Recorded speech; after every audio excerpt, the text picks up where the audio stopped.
They say a cruise ship is like a floating hotel. Every cabin different, every view promising paradise. But talk to the crew, and they'll quietly warn you. Some cabins aren't meant to be booked at all.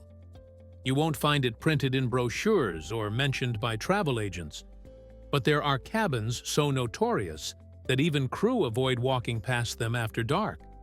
Cabins tucked behind service doors, under heavy machinery, or beside things most passengers never realize exist. It's not about superstition, it's about survival. Because below the surface of every cruise line's glossy photos lies a truth. Not all rooms are created equal. Maybe it's the vibration. Maybe it's the noise that doesn't stop. Or maybe it's what used to happen in those rooms before they were quietly renumbered. Whatever the reason, veteran crew will tell you the same thing.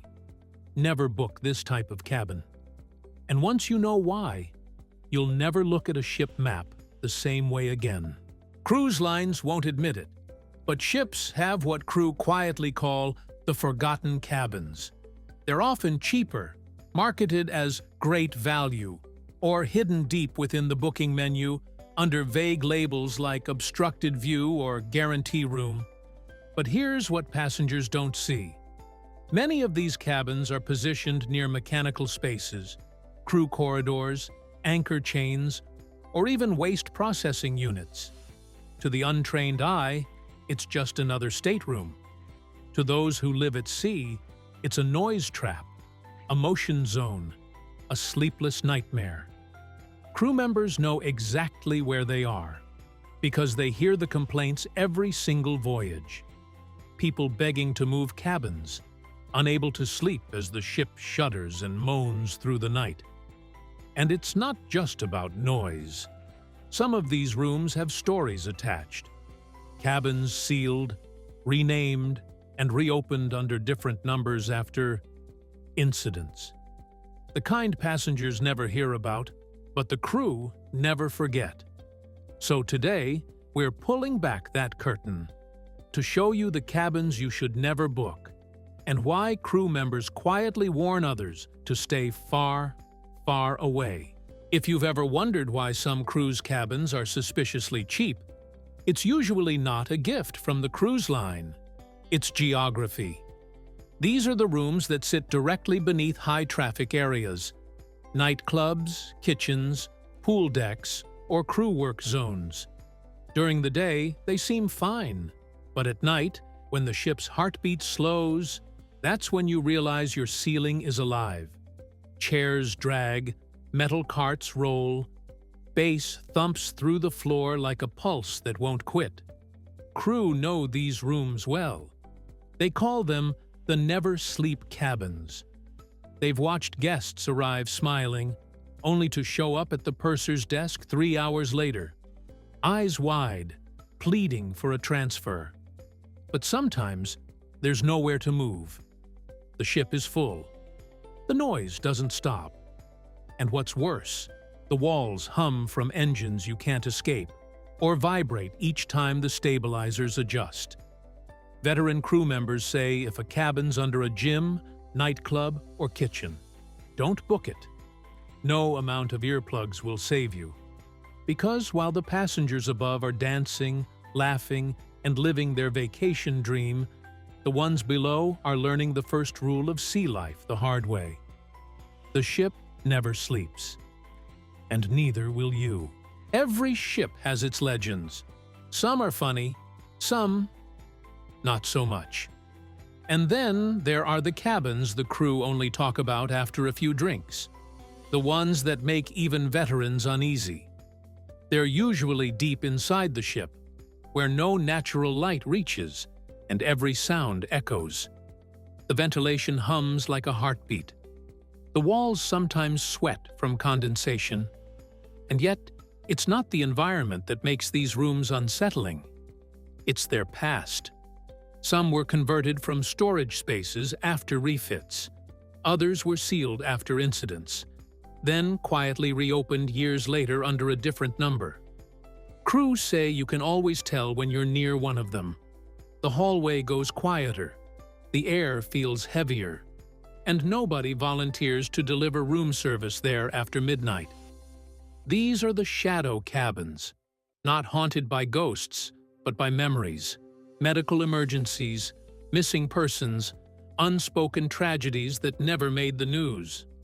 The crew who've worked through those nights still remember every alarm, every code call, every unanswered knock. So when a new hire jokes about staying in one of those passenger cabins for fun, the veterans just shake their heads and mutter, "Trust me, some doors are better left closed." Not every bad cabin has a story.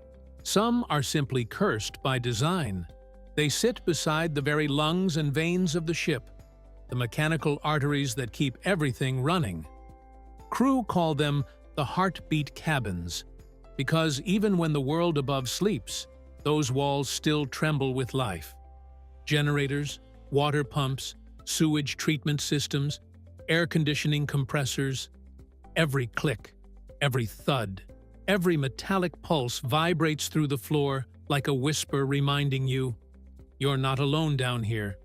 It's not dangerous, but it's relentless." Passengers wake up thinking there's an earthquake. Some even think the ship hit something.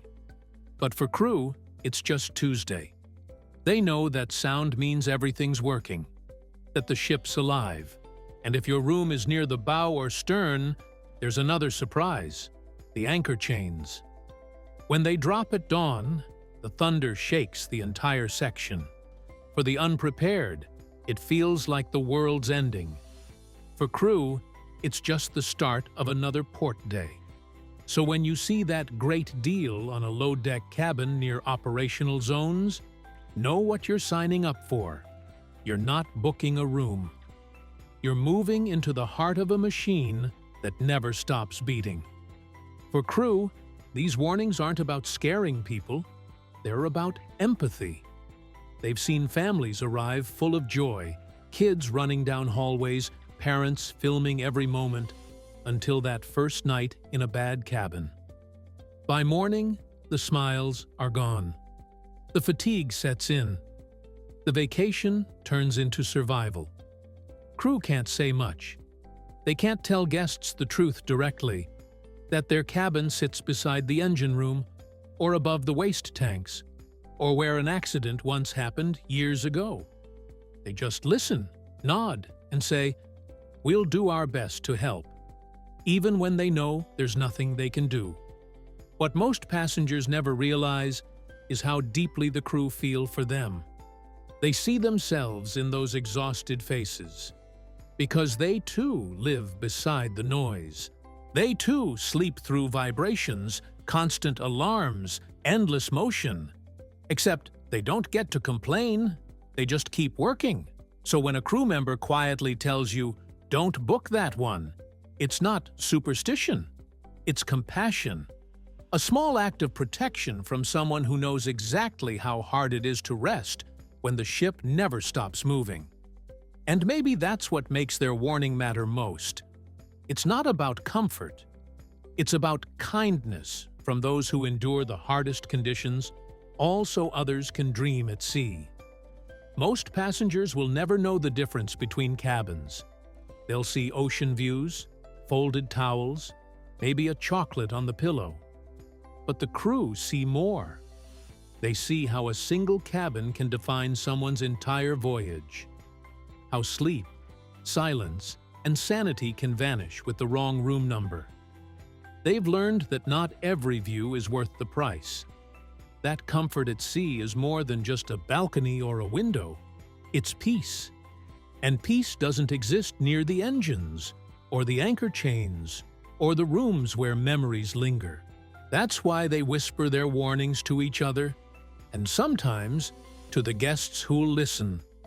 Because on a ship built for thousands, empathy still travels quietly, passed hand to hand, voice to voice, deck to deck. So, next time you book a cruise and scroll past the fine print, remember this: every cabin has a story. Some are made for dreams. Others are built on the cost of keeping those dreams alive. The ship keeps moving, and so do they. You're watching Cruise Threads, where the real stories sail below deck. Subscribe now to keep sailing with the crew who live this life every day.